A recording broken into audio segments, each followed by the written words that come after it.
So the museum, of course, our mission is to educate people about the history of fly fishing. Fly fishing history is certainly part of Americana, and our goal is to educate people, promote the conservation of the waters, and get people involved in conservation, and of course engage them in fly fishing. This particular exhibit was put together because of the proximity to Chicago. It made perfect sense to me to have a lot of the things that were exhibited at that fair be represented here so that people could get a sense of local history as well. There are pieces here that are very unique. Some of the pieces include the original panels from Mary Orvis Marbury when she produced her book in 1892, Favorite Flies. Mary Orvis was instrumental in standardizing the fly names and patterns across the country. They'll see some products that have influenced fly reels, fly reel manufacturing, rod manufacturing, some designs, and some important pieces. Orvis was a master marketing person, began his business in 1856 in Manchester, Vermont. Orvis opened a store at his brother's hotel, selling sporting goods, not specifically fishing tackle. He was making some wooden rods at the time. Fly fishing appeals to a lot of people for a lot of different reasons.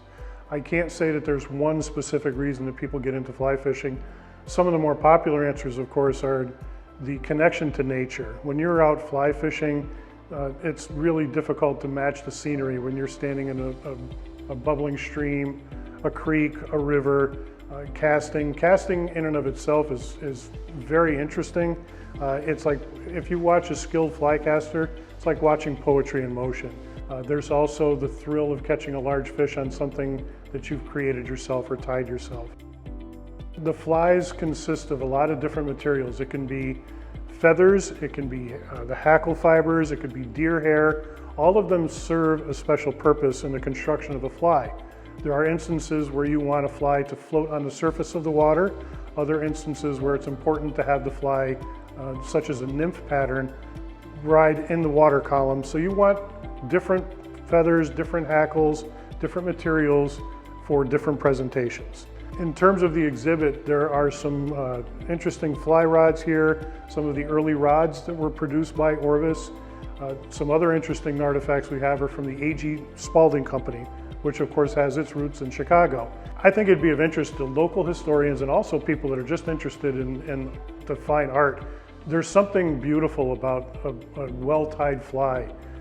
The lines, the artistry, I think the artwork that's often associated with fly fishing, the fly angler in nature, I think all of that ties together. It's just a beautiful sport. The first step in learning to fly fish, of course, is to learn the fundamentals.